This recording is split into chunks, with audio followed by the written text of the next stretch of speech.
Working Cows Podcast, episode 241.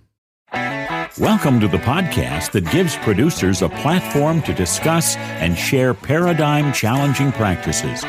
Practices that have increased the effectiveness of their operation and the joy that their families have received from this lifestyle.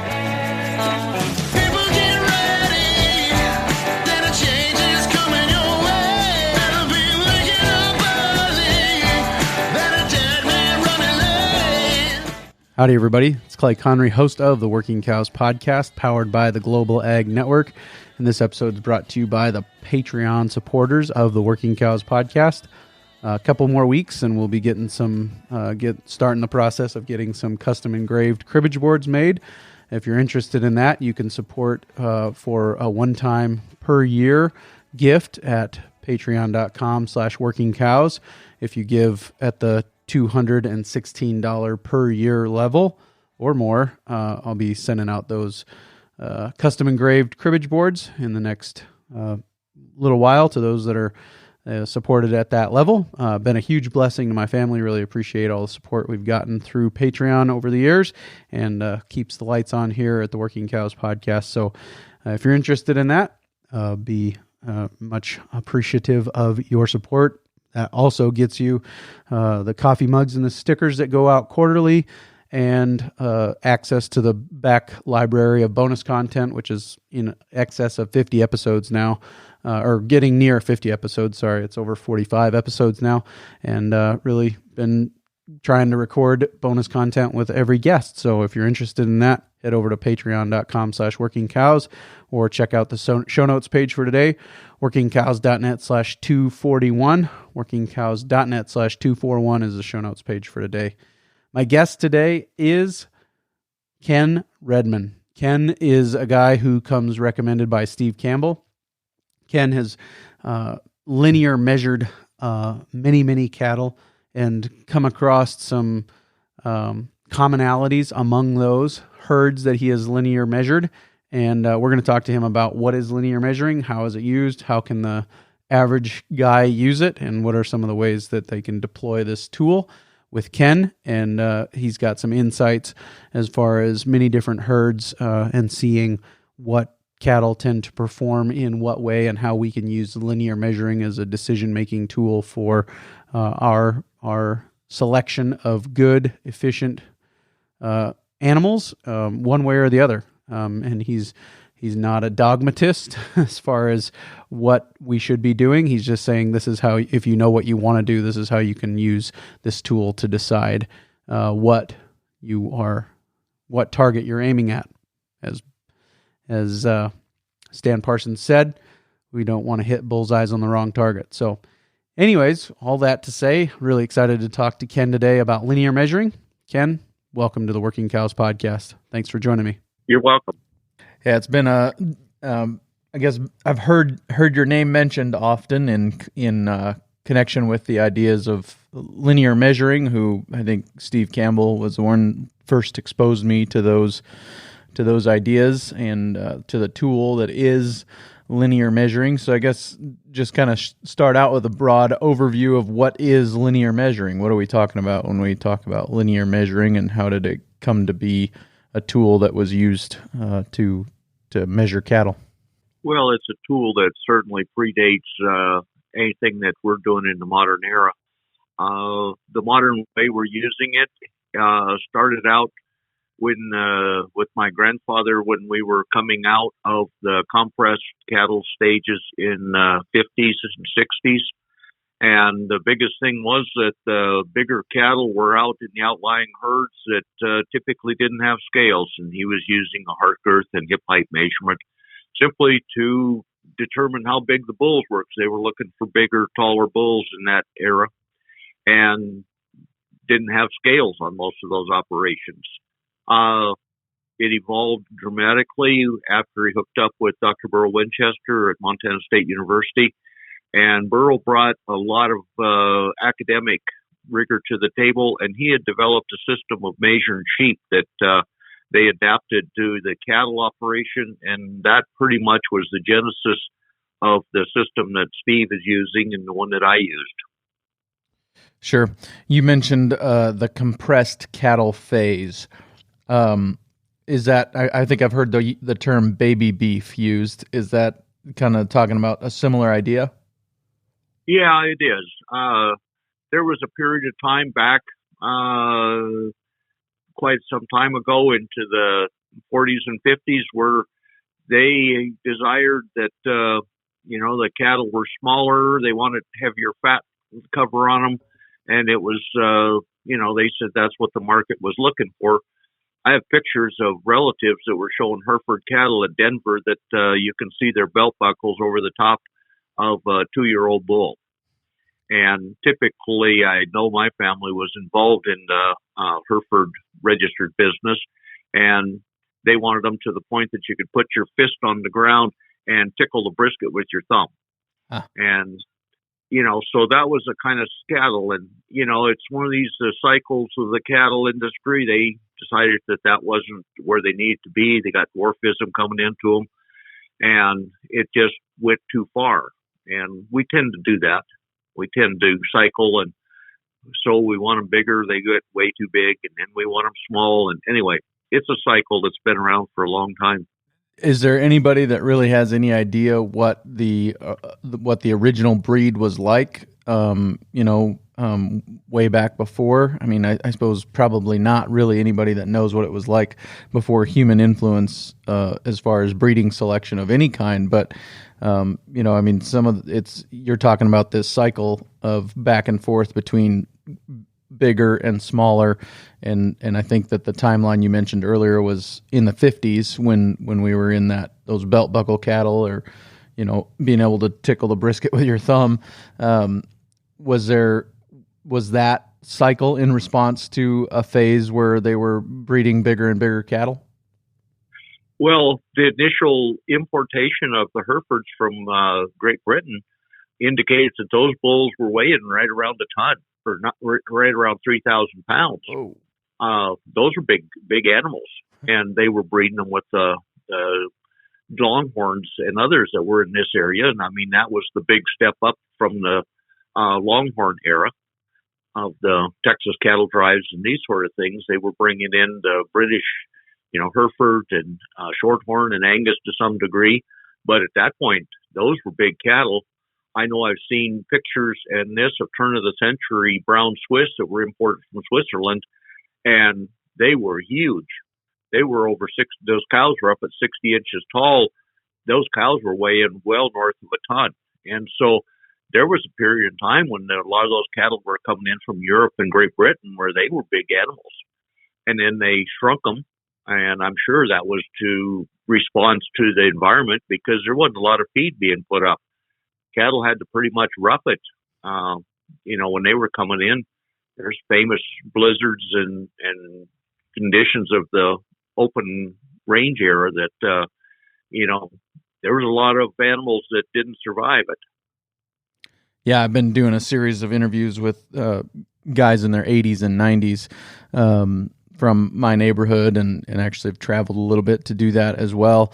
And, I asked one of them, who actually was a pretty famous Angus breeder in his own right, asked him about the early days, how the cattle got by, and and he's talking days before equipment, and he still remembers horse-drawn equipment and all that.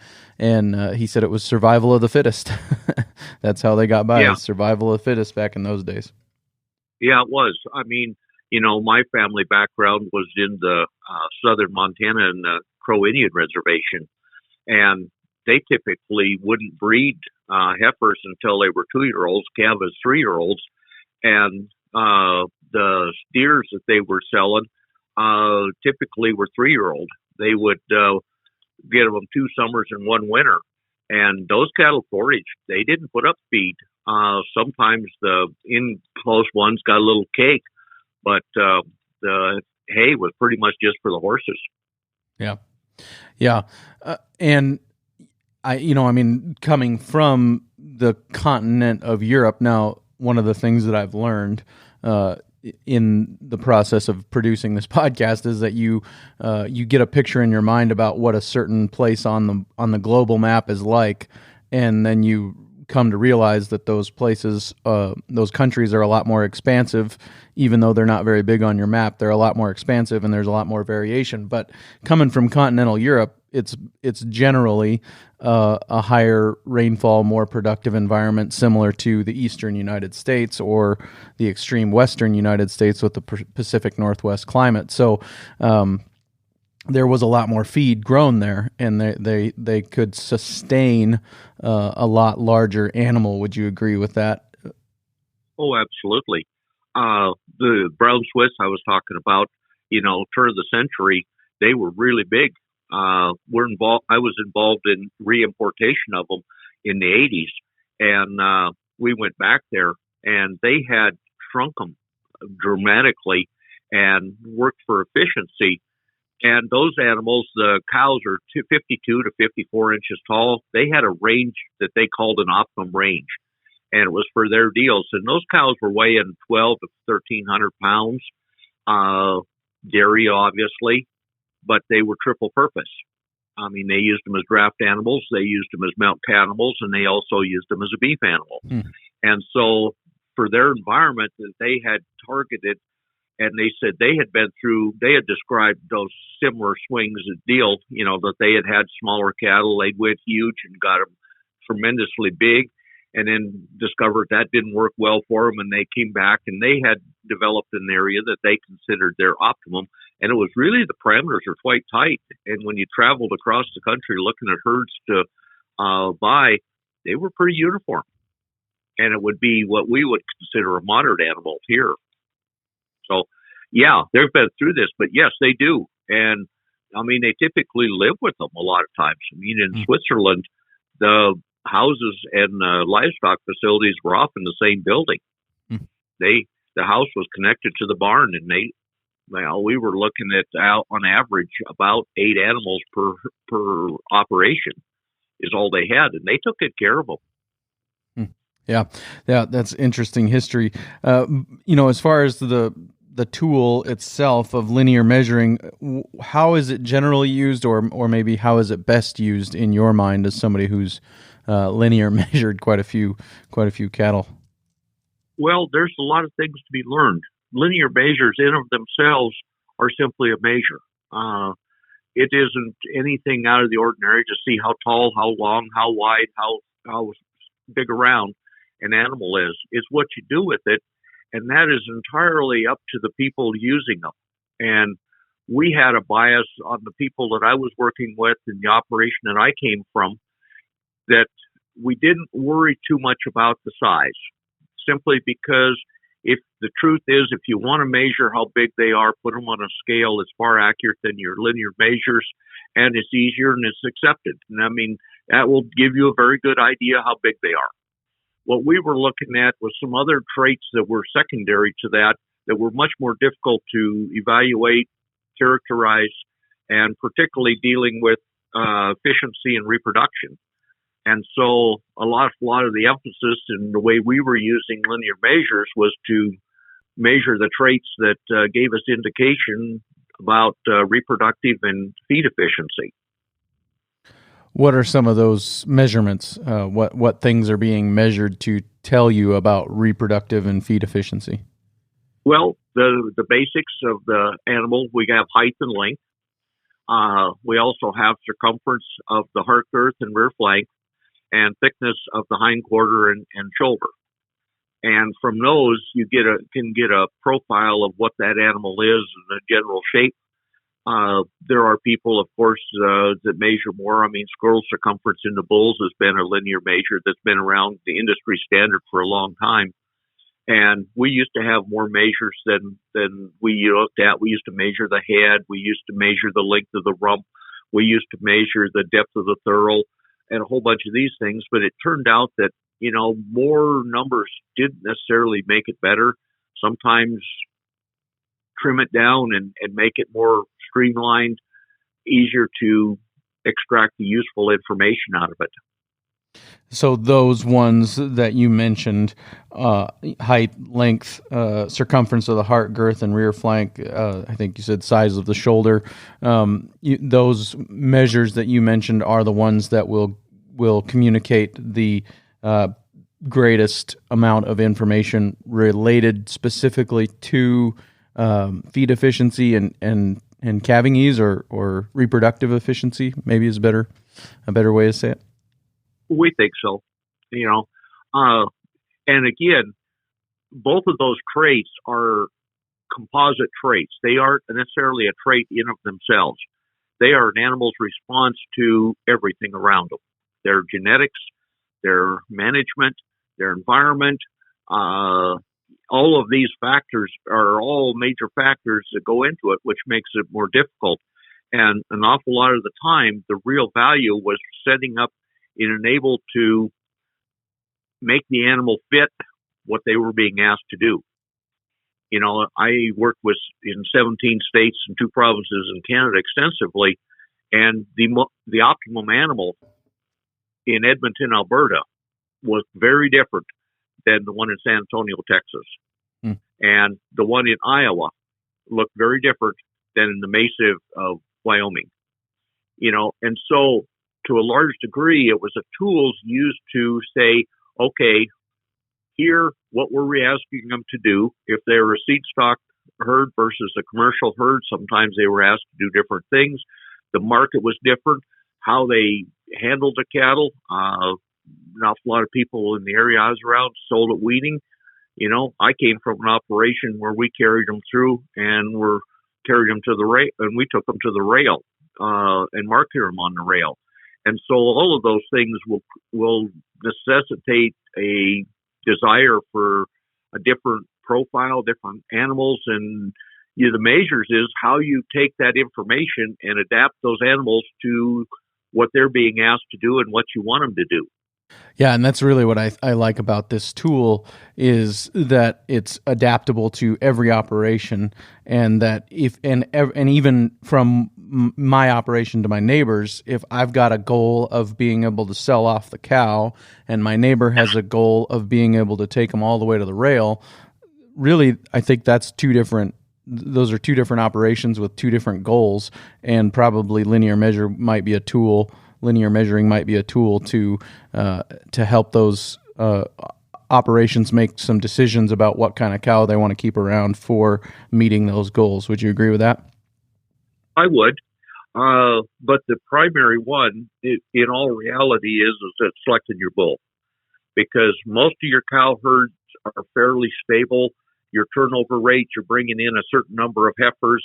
It can be anywhere from a quarter to half of your heifers every year. You can make selection there, but the reality is the majority of them are going to be eligible to go back into the herd. The changes you make are really going to be on the sire side. And it's a communication tool.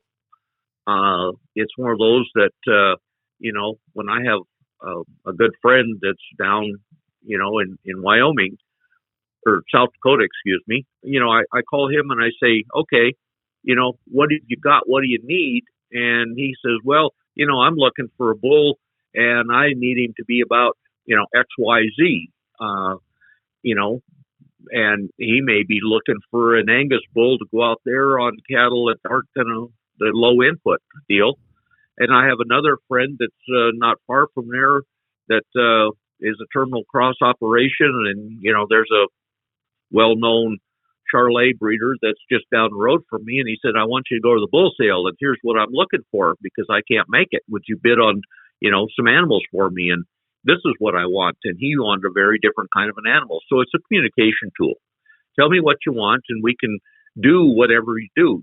In of themselves, the measures don't have any value beyond what they can tell you and what you're going to use them for. And that is very personal. Yeah, that's good. Would you say that you described earlier that the genetics, the management, and the environment are those really the 3 components of a phenotype in an animal? And I think that maybe the one that gets left out a lot of times is the management, that we forget about that as being an influence on the phenotype of an animal. It's huge. In fact, I don't know that it's the biggest, but it has to rank right at the top because everybody has a different philosophy and a different resources to them. I can use an example of our operation, we were a lot of farming, and we had most of our crop were irrigated. Uh, Transportation was quite a bit away. We were kind of isolated out in the Badlands, Montana. The cattle were a means to market our crop and the product we were producing on irrigated, rather than trying to market it directly and haul it long distance in a truck. And so Dad looked at the cattle as the way of marketing the farm produce, and so it wasn't, we want to put feed through them because that's the moneymaker.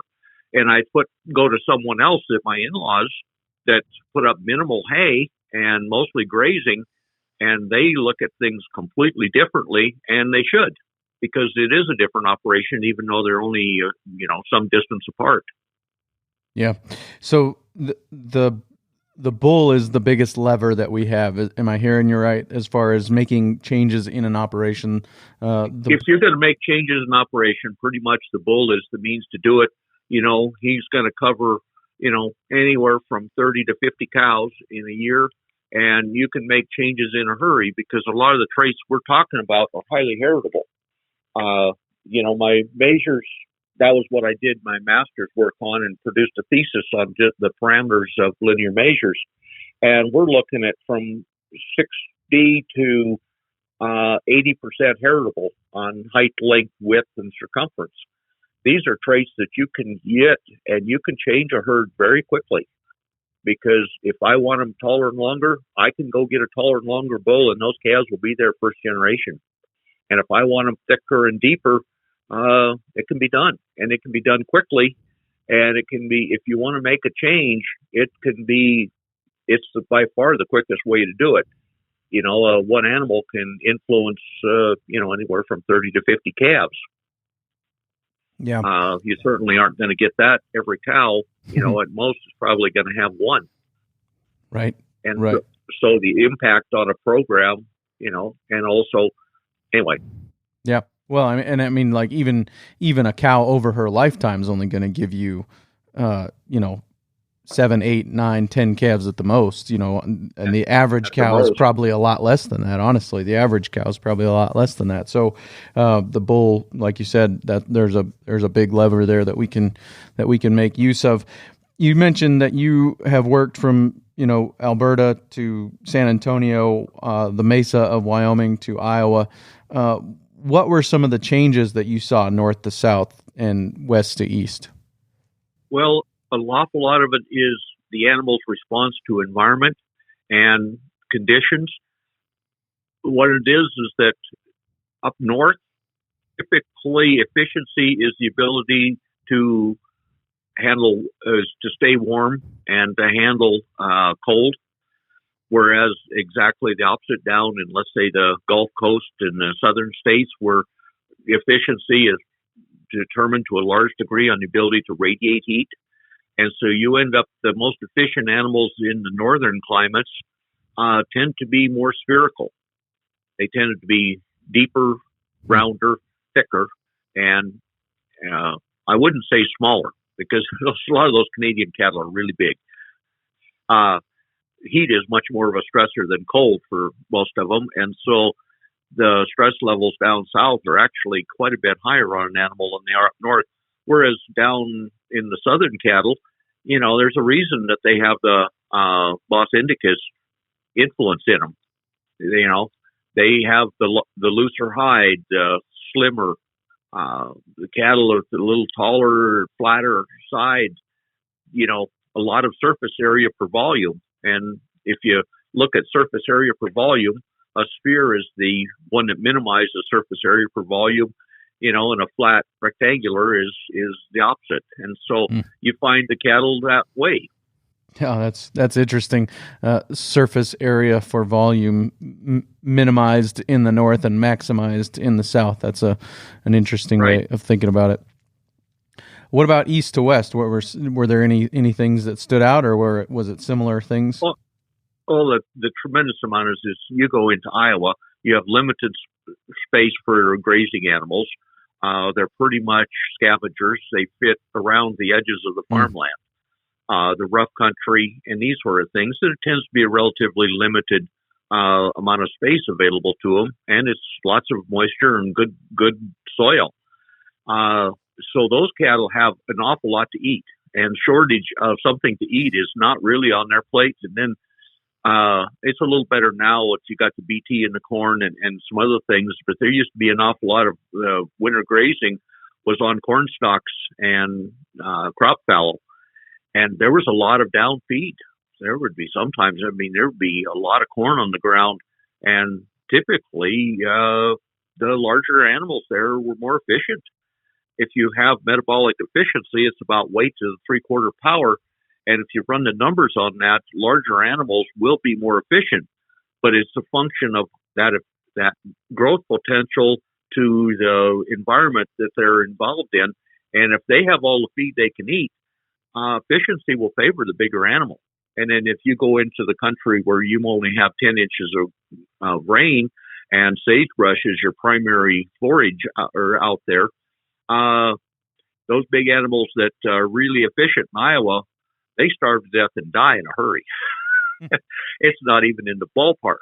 And so it's adapting them to their conditions, and those can vary a lot. We had that where we're using a group of bulls to breed cattle all over those states, and it was a real challenge because there wasn't a single bull or even a group of bulls that were best everywhere. So I think you said metabolic efficiency is a formula of weight to the 3/4 power. Is that right? Correct. And can you tell me about what that's telling us? What does metabolic efficiency mean? That's the efficiency in taking in nutrients and turning them into some right. kind of a. If you were doing a feedlot studies, this would be coming out of feedlot studies, where basically the animals are eating everything that their potential. They never go hungry, and they're eating reasonably good quality feed. And that was a number that came out of feed efficiency studies, pretty much in the feedlot industry, and it's a general concept. And what it boils down to is that given the abundance of resources, it'll favor the larger animal. But if you have a limit to it, let's say you've got, if you used an engine, for instance, and you have a potential to produce 100 horsepower with a motor, and you have one that will produce a 400 horsepower. If you give it all the fuel it can possibly use, you're probably better off getting more efficiency out of the 400 horsepower motor than you do the smaller one.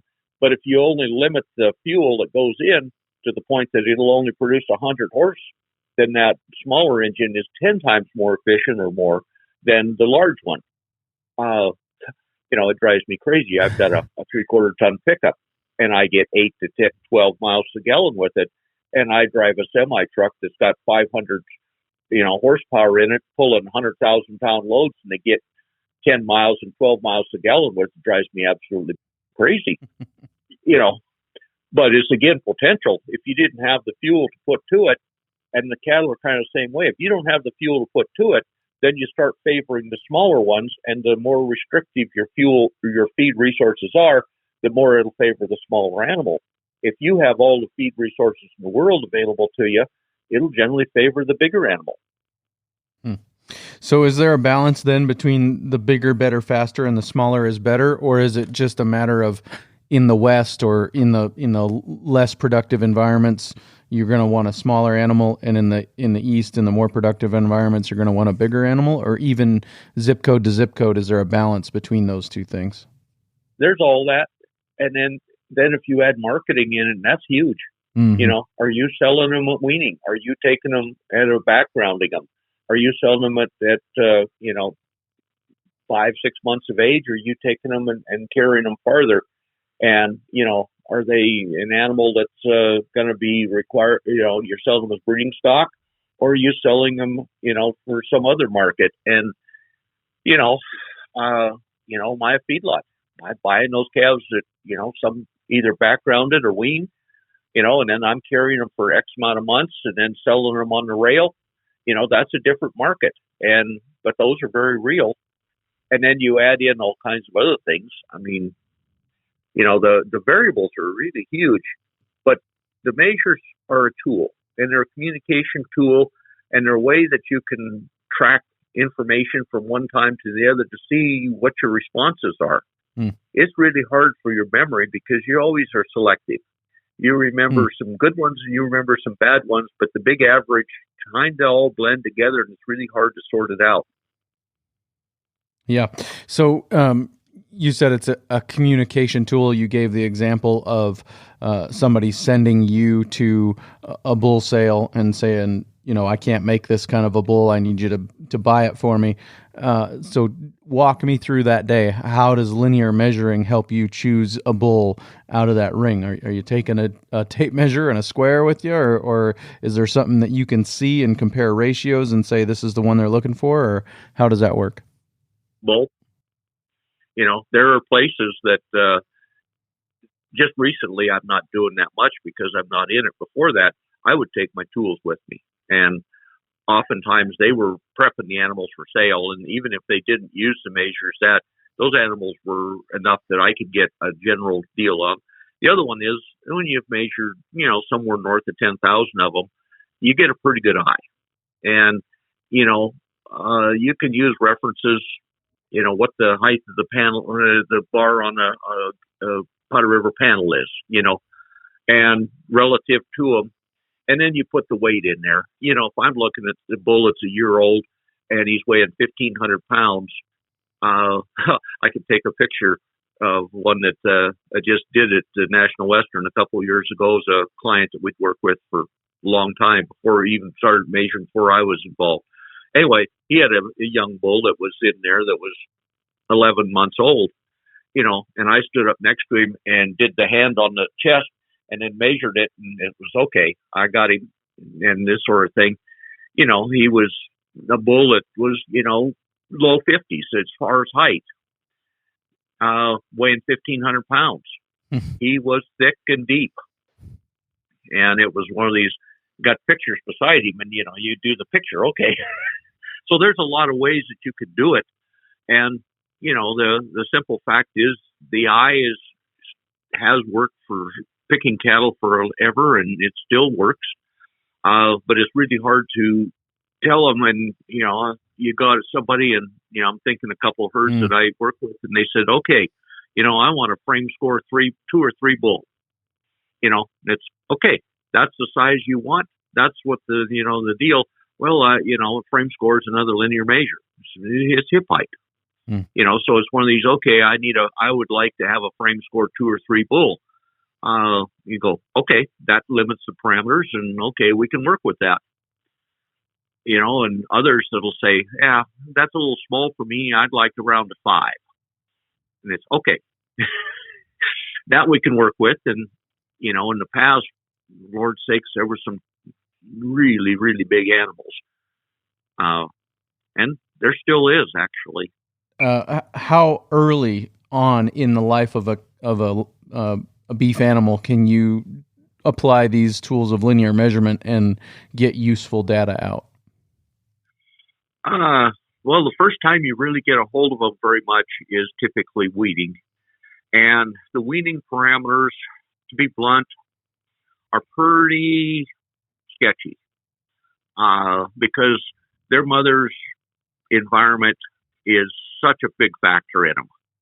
And they are yet to express their sexuality. And to me, the most important things that we look at are how their sexuality develops, the early maturing versus late maturing, the degree to which their sexual development takes place, and gives you a pretty good indication of hormone levels and a fair amount of predicting as to how their reproductive efficiency is going to be for the rest of their life. And those don't start showing up and really spread them out to the point that you can tell them till they're about a year old. And then by the time you get to a 2-year-old, a lot of times those differences have shrunk back up because, the heifers are all cycling, the bulls are all pretty much fertile, and these sort of things. And so even the ones that may be a little late, they're there.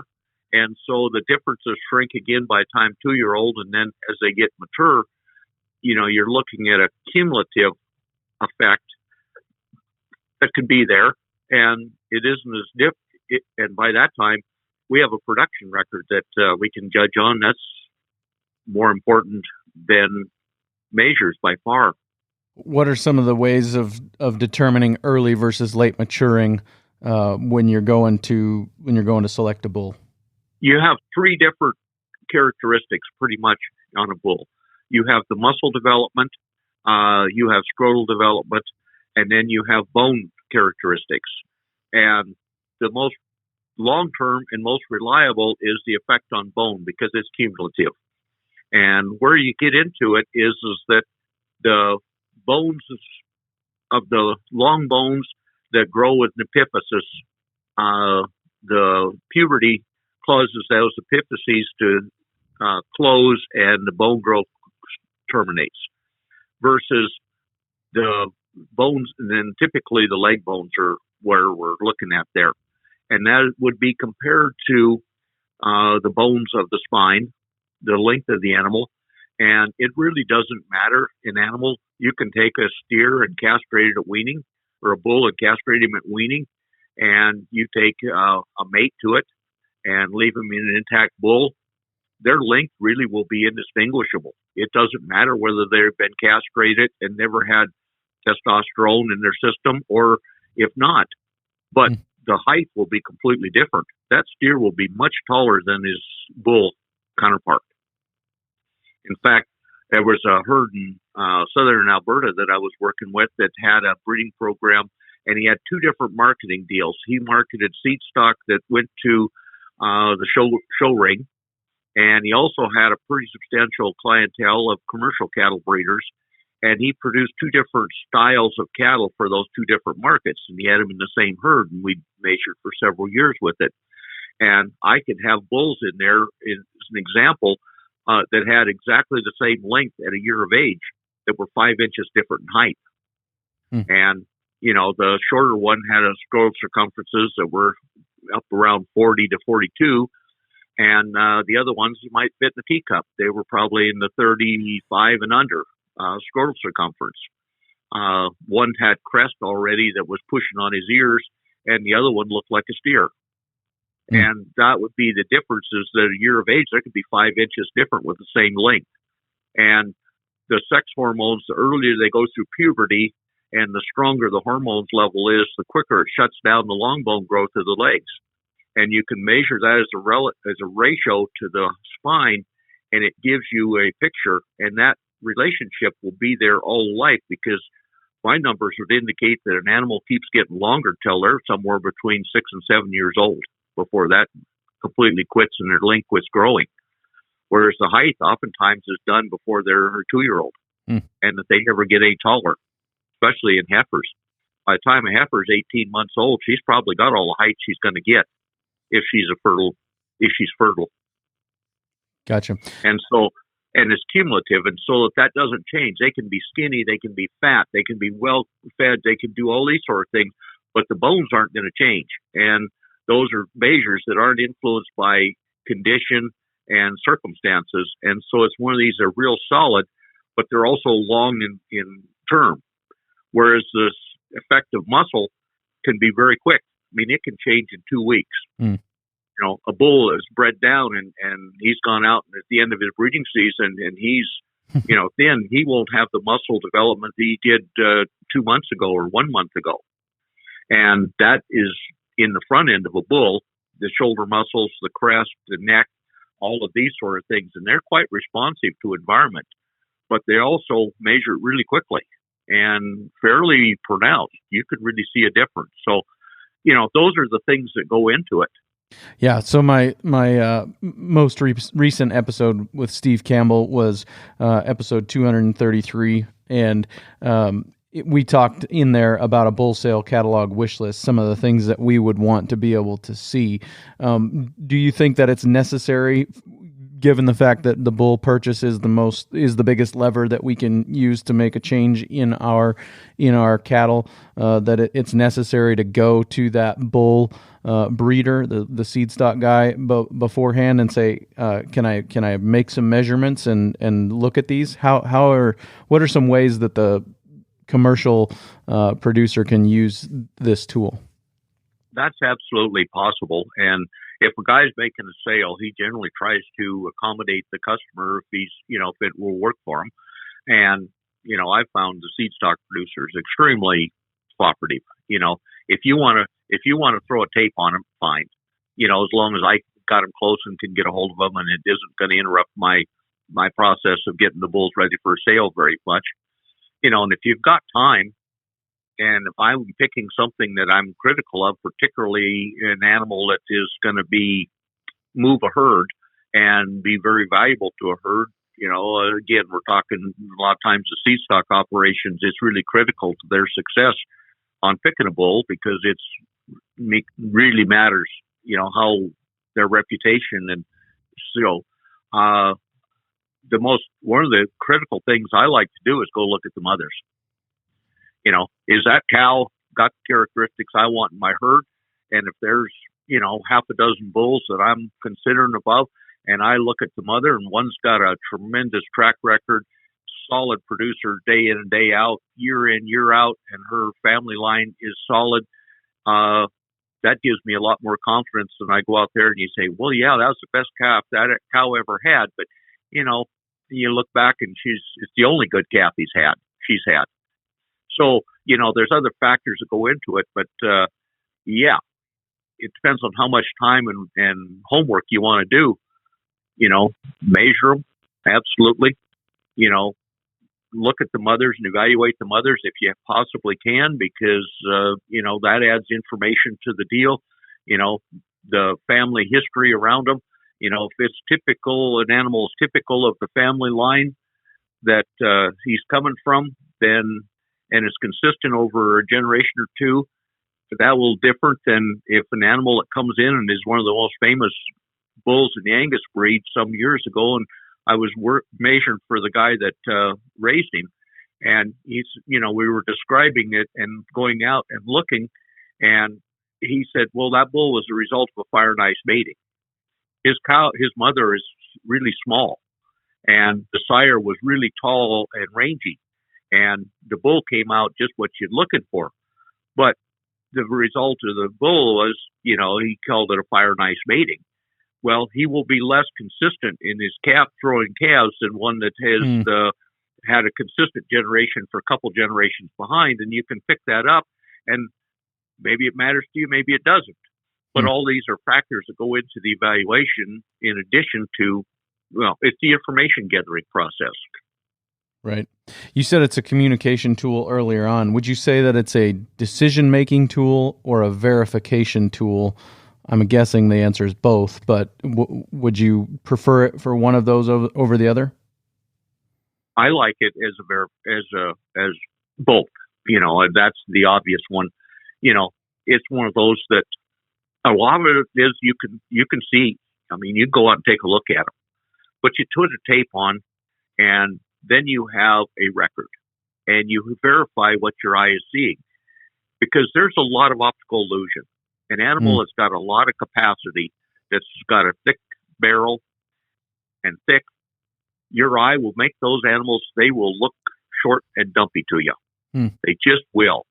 And until your eye has been trained to look through it and, look at how far apart their feet stand on the ground, look at other ways that you can do it, you put a tape on it and then you walk them in a ring, and those thick, deep volume animals, invariably they say, well, they just lack scale, and they lack size. They're just too small. And it's, but they'll outgain the others hands down, and the efficiency will smoke them. But we can't use them because they don't have enough frame. And it's put a tape on them, and we'll discuss it then. But that's another side. No, I like that a lot. Can you walk me through kind of some of the, I don't know, is it ratios that we can communicate to a broad audience as far as the things that will make an efficient cow and an efficient this bull's going to produce efficient females? Is it ratios that we could communicate to a broad audience, or how could we communicate to people what we're actually looking for when we go out and start doing some linear measuring? Ratios is by far the best because it's not size dependent. And if you're going just on the numbers, you need to standardize them. Let's say yearling measures. If I go out there and I'm looking at a calf that's 10 months old and I'm comparing it to one that's 14 months old, if you just go off the numbers, it's really hard to compare apples and oranges and make a meaningful comparison. It's no different than the performance numbers where you have adjusted weaning weight and adjusted yearling weight, and then average daily gain, and so we've got the same issues. Ratios can be independent of size, and if you don't have those, then you need to weigh to standardize. And I had a system where I have the regressions and had formulas that I can standardize to a given size, and typically we went yearling because that's the most typical when decisions are made on an animal, both breeding stock, bull heifers, males and bulls, or heifers and bulls. But, it's one of these, I like, for instance, length. I like the height to be 40% of the length or less for early maturing animals. If I start getting the height at 42 to 43, 44%, I'm looking typically at a later maturing animal that, for my perspective and biases, I consider them, too late maturing. I can get that down somewhere into the upper 30s, 37, 36, 37, extremely early. In fact, I've been in cases where it got too early. We started getting heifers that were getting bred before they were weaned. And they were getting bred by the little bulls that were with them on the herds. The heifers and bulls were breeding prior to weaning, and it turned into a management nightmare, as you might guess. And it's, maybe we took this early maturing a little too far for our circumstances. This is not a good plan because it's a train wreck. But, we did it in 2 generations, and we got that animals that early maturing, and they were doing it in about 3 different herds. And then it's, we are a little too early here. So let's just back off a little bit because that's too much. And, I've seen them that they were still growing at 18 months full on, So you can go, almost always, you can go too much. And that's the thing that I found in everything. I had a professor that was a wonderful mentor to me out of Colorado State that's, I was talking feed efficiency, that we wanted these cattle to be feed efficient. And he goes, yeah, maybe. He says, let's go take a look over here. And he went and showed, and he says, we've been breeding those, for a better part of 50 years on some line breeding programs that we have. And we've been tracking feed efficiency for darn near that long with individual animals with a tag on them, and it's measuring everything they eat every day. And he says, I can tell you this cattle right there are down in below 6 pounds per weight of feed per pound of gain. And he says, they are by far the most feed efficient cattle that you'll ever find. And I go, okay. And he says, yeah. And he says, they'll break everybody it touches. And I go, oh, really? He says, yeah, they're absolutely worthless. They want to lay around and sleep. They produce fat real easy. He says the amount of milk that they produce wouldn't fill a teacup. He says they'll starve their calf to death, every one of them. They don't get out. They don't forage. All they do is lay around, and they're the laziest, slowest cattle you ever saw. He says the best feed efficiency you'll ever see. And he says they're the most sorriest excuse for a beef animal you'll ever have, and they break everybody that ever touch them. But he said we do it for research to see what it is, so you can take it too far. And it goes all directions. And so, again, trying to find that sweet spot is what it's all about. And that sweet spot is somewhere away from both extremes almost. Well, every time I've ever run across it, I haven't ever run across one yet. The extremes were the sweet spot for efficiency. So the sweet spot is something that you can find in every environment for every business model. but it's going to change north to south, east to west. I think so. But the worst problem is that it's a moving target all over.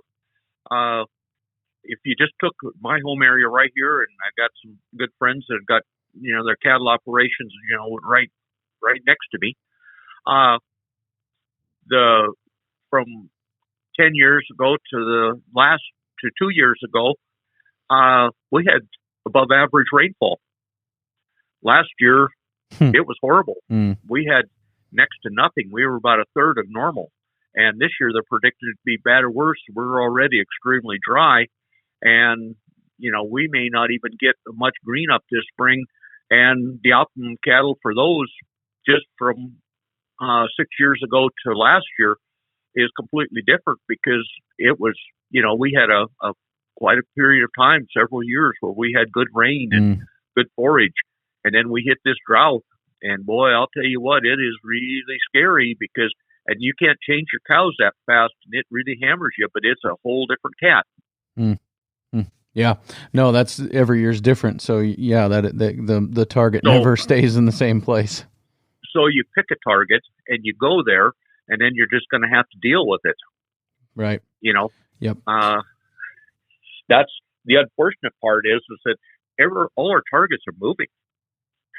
Yeah. And and it takes several years on a genetic side to make movement, and the environment can change month to month.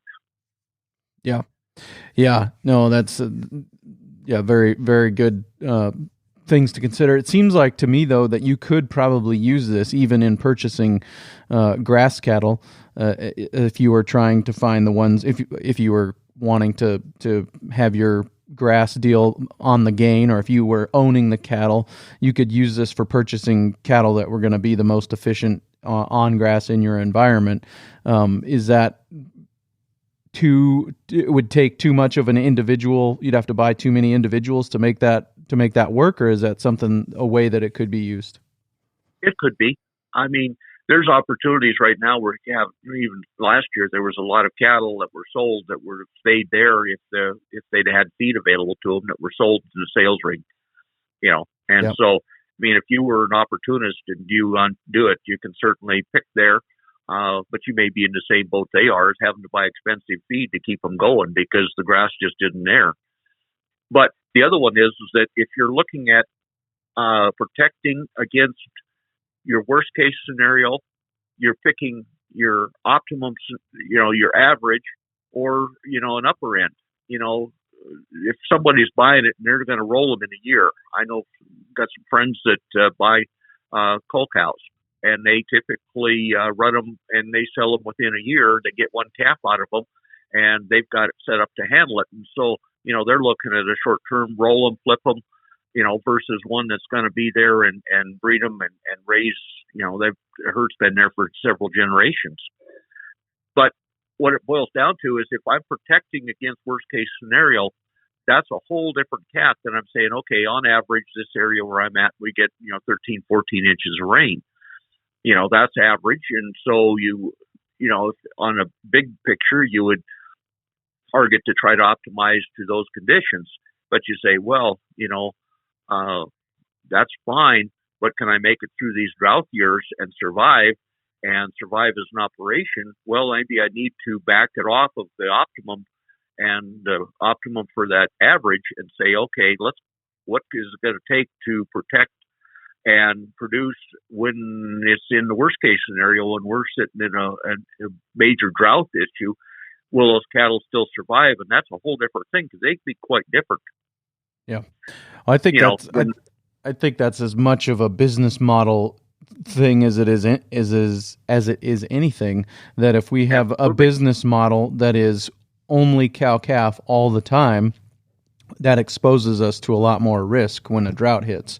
Whereas if our business model is quite a small percentage, relatively speaking, of the animals that are here year round are cow calf animals, and then we're bringing in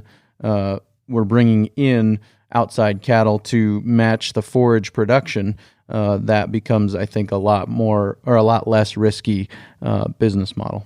Yeah, it is, and it's completely. even though, or right here in eastern Montana, you know, the home operation that I came from was an irrigated base. Right. We didn't worry that much about drought, versus one who puts up some wild hay, and that's what they're doing. If they don't have the grass, then they're purchasing it from who knows where and having to haul it in with the freight involved. They're a whole different, and yet literally they're a mile apart. Yeah. And right. like you say, that's where I was talking about the management. The management is your business model, and how you're handling them, what you're marketing, how all the resources that go into it. And that could be literally 1 mile to the next. And so it's really hard to generalize other than big picture concepts.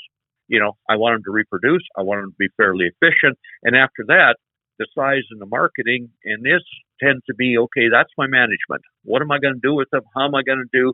Do I need to protect, against certain circumstances, or am I trying to maximize profit over average?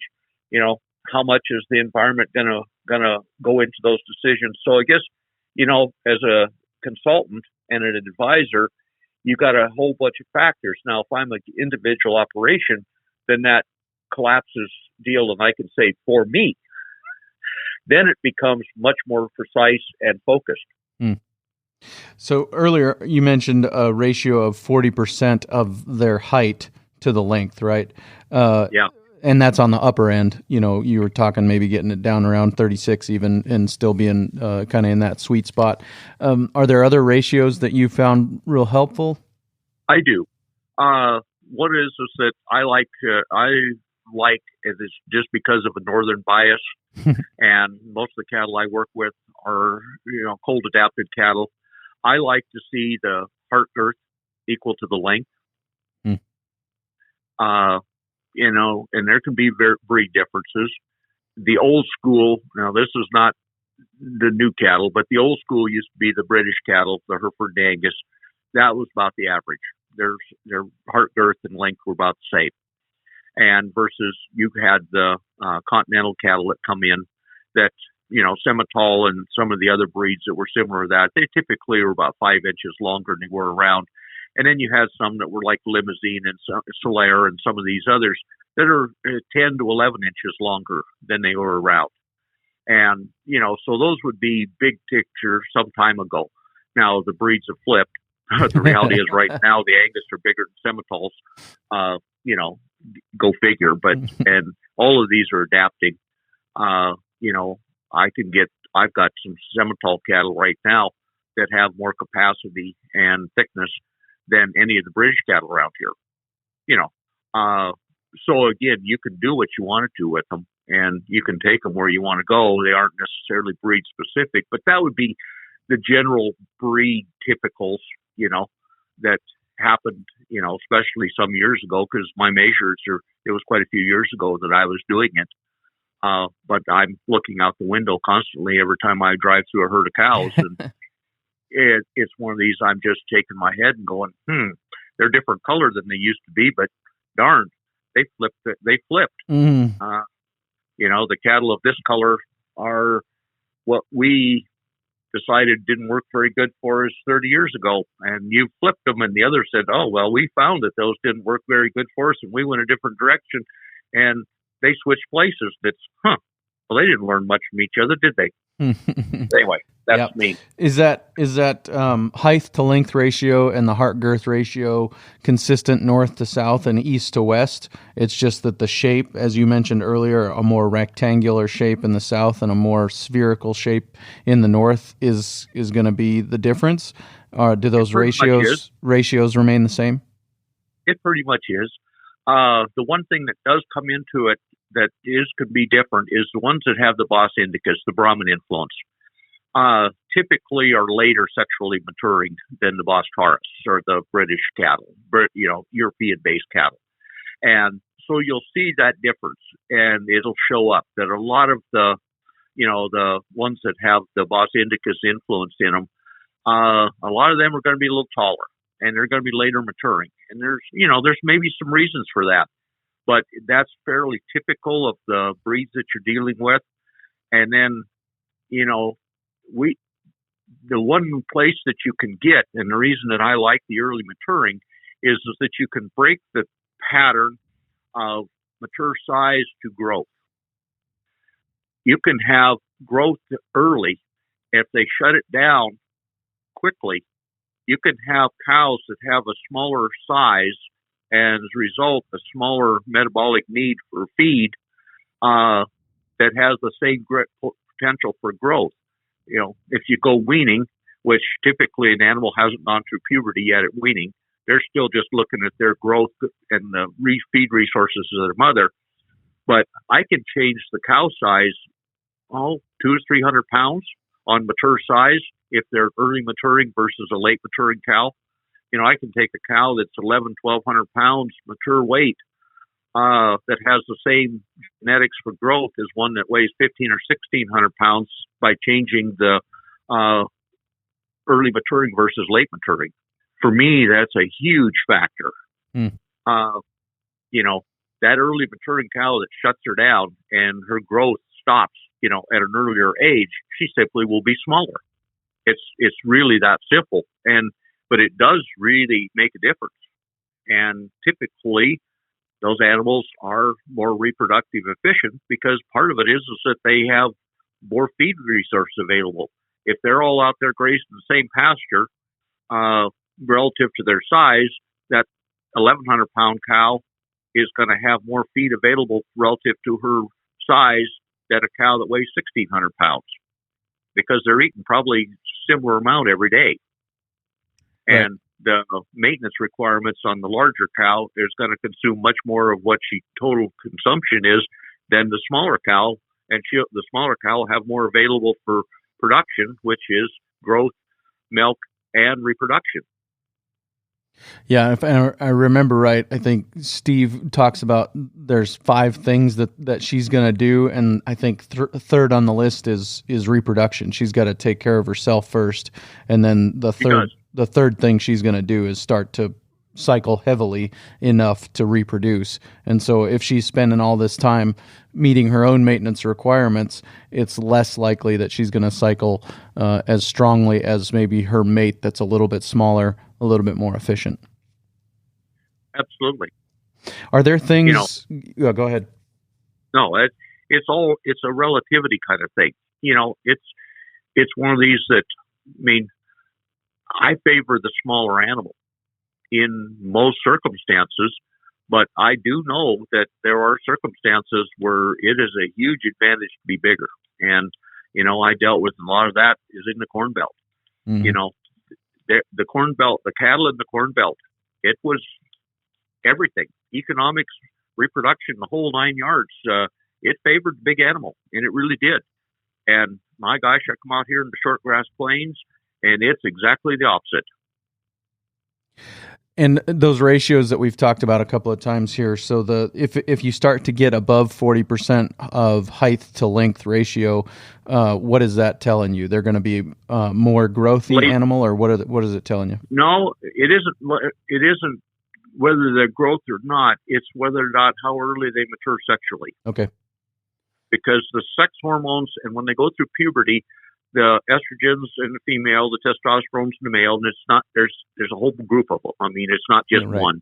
Yeah. But all of those, they cause the long bone growth to shut down, the epiphyses to close, and once the epiphyses are closed and sealed, that bone is done growing. It never will grow anymore. So the sooner that growth is shut down and the quicker it closes, that earlier that animal quits growing in height. And again, the length and the spine is pretty much determines the size potential genetically. Sure. You know, if I measure the length, that gives me pretty much the genetics for size. The height relative to that tells me how early they shut the growth down. Sure. 40% is about average. Right. And go ahead. So less than 40% is a earlier than average maturity. Later than that typically is a little longer maturity. Yep. And it shuts it off in the front in the cows, right? And then in the back in the bulls, is that right? No, both ends, all the long bones. I see. All the leg bones. Because where the muscularity changes is front in the bull and the back of a cow. I see. The back half of a steer versus the back half of a bull are really essentially indistinguishable. Right. But the front end is completely different. And the same way the cow, she develops the whole hind quarters completely different. And one thing that I will bring in, and it's one of these is just an aside, if you look at the ability for a cow to produce both growth, milk, and basically if you're looking at weaning weights relative to their size, and I've done quite a few dairy cows. In fact, I was managed a parlor manager for dairy for a couple of years. If you want to measure a cow's ability to produce, the flank is head and shoulders drives all other measures. And the ratio between the girth and flank is probably one of your best predictors there is on the productivity of a cow. Is that measure of the heart girth circumference and the height Right. of the flank, or what's the flank measure? The circumference of the flank. And where does that tape go around that cow? Basically, if you put it around there and snug it up, it'll go just in front of the udder, just in front of the pin bones or hook bones. Gotcha. I see. And just snug it up just a little bit. But it's one of those that, on average, a mature cow, you're looking at about 4 inches different between, girth to flank. And I'm guessing 4 inches bigger in the flank than the girth. Correct. Yeah. When I get a cow and they're the same, I'm looking at there's a rat in here. There's a real problem. Either one of two things is going on. Either she's sterile or not, or she's not functioning sexually, or she's got way too much fat in the front end, both of which are generally negative deals. And if I have for instance, I was a herd that had both beef and is in Alberta, and they had a cow that had been the top dairy cow. They also had dairy. Top dairy cow in Canada for the last 3 years, I think it was. And we put a tape on her. Interestingly enough, she was the longest cow in the herd. And there was one or two that matched up with her. She was the second shortest in the herd. And her girth was big. It was almost equal to her length. That cow was 100 inches long. She had nearly 100 inch. She had upper 90s on girth. I mean, she was big, but she had a 14-inch bigger heart flank than girth. Wow. There wasn't a cow in that herd that was even close to her. That engine, and I've seen that in herd after herd after herd. The top producing cows are the ones that are going to have a lot of flank relative to their, heart girth. And if I was going to pick one trait that I was picking on cows, if you're looking at them, it's a side triangle. Those Right. good cows are going to have that side triangle. That back end is going to be deeper and thicker. You can go from behind the shoulder or brisket to the navel, extend that line down, and you've got that triangle is, well, when you put the numbers to it, that's probably the most highest correlation to productivity in that cow if you measure across basically everything: reproduction, milk, growth, all of it.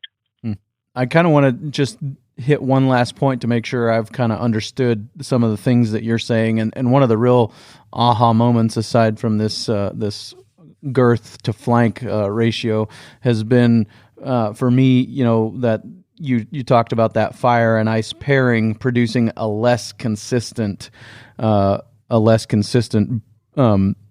progeny out of that bull that comes out of that fire and ice pairing. He's not going to have as consistent of a calf crop as somebody. So maybe the perfect scenario, or the scenario that we're looking for when we're making those purchases, is the scenario of the consistency within that herd, and then some of these ratios. So we want to buy these bulls from a place that produces a consistent output, and then also has their ratios right of height to length, heart girth, and some of those things in order. And then I guess the kind of the final, or I guess the cherry on top of that would be that if we are approaching it from this way, would you say that it's possible that we could widen out the bell curve where we've got less calves on the low end and less calves on the high end and a more consistent calf crop altogether?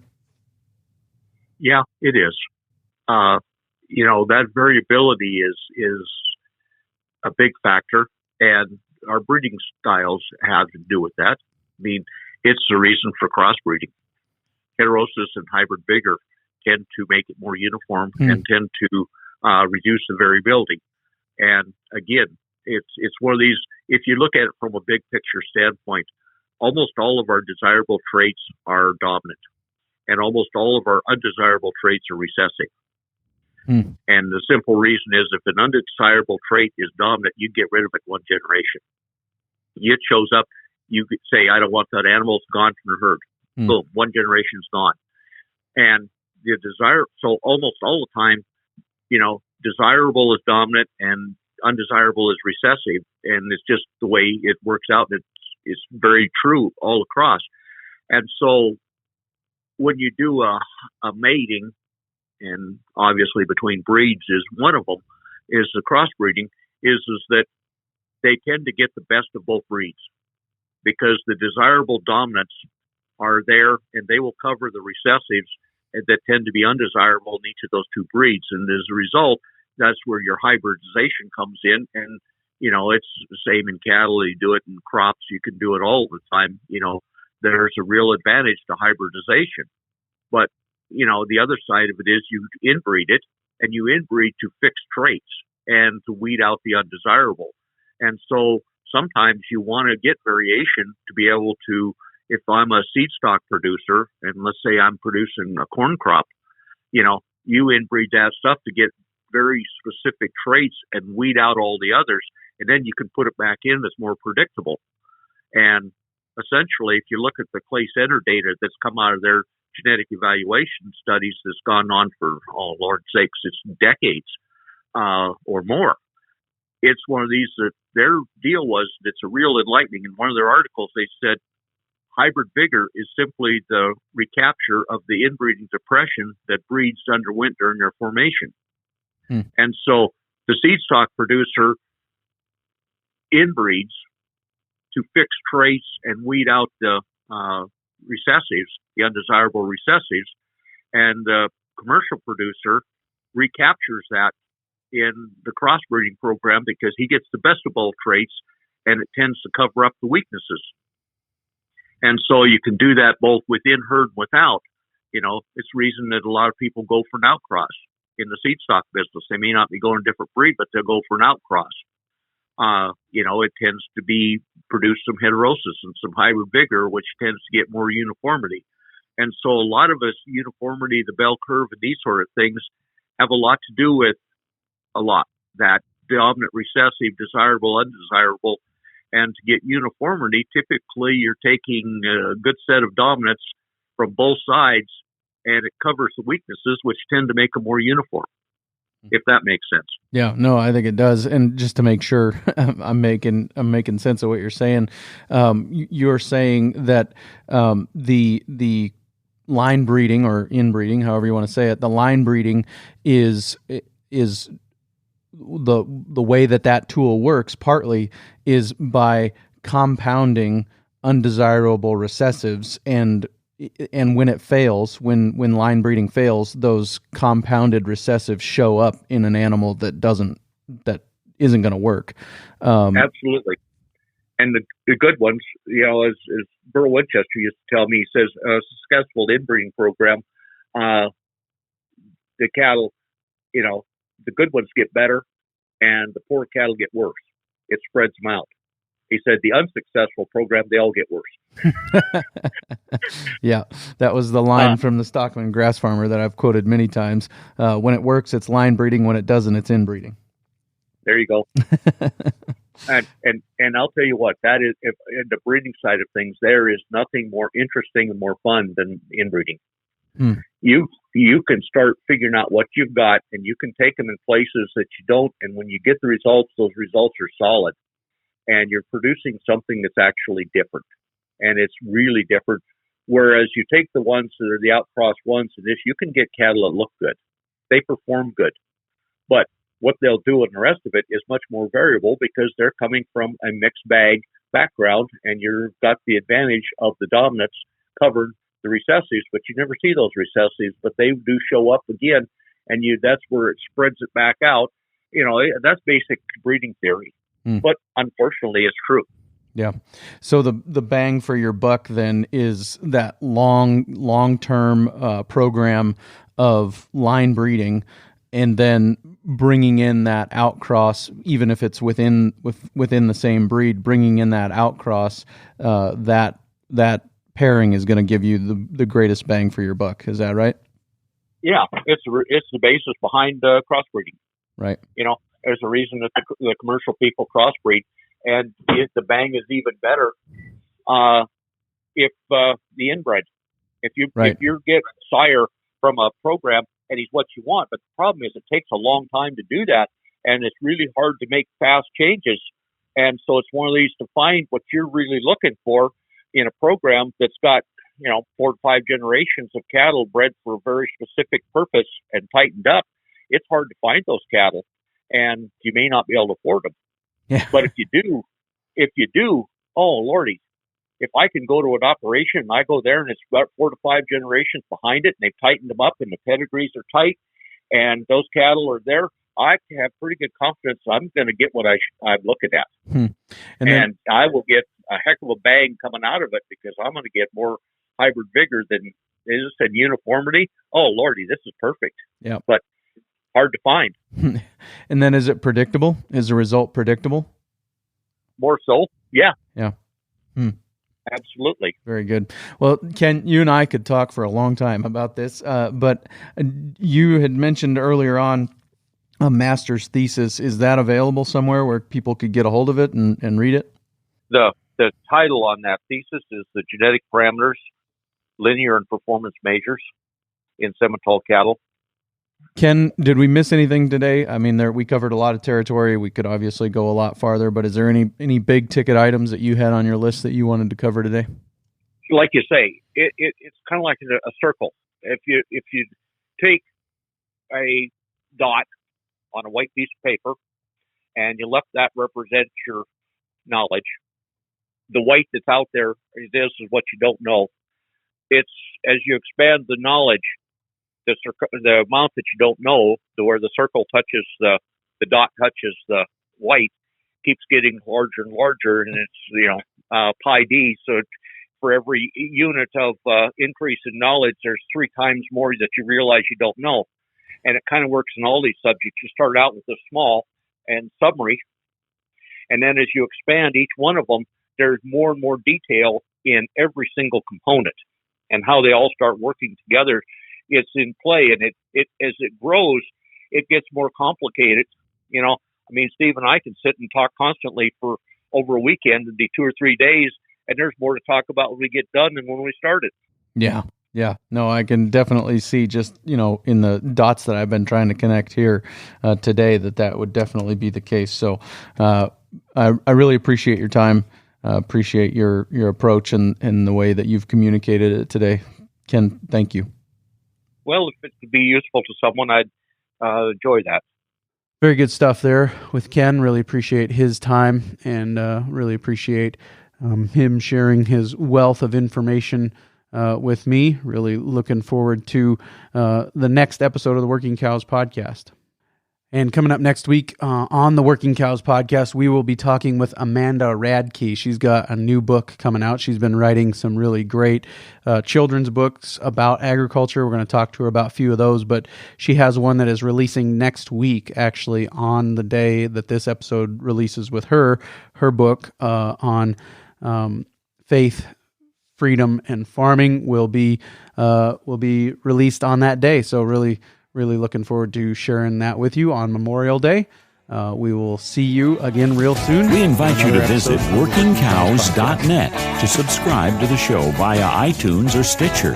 You'll also find detailed show notes pages, resources from our guests, and the industry leaders who have influenced them. For more ideas on putting your cows to work for you in a more profitable way, tune in next week.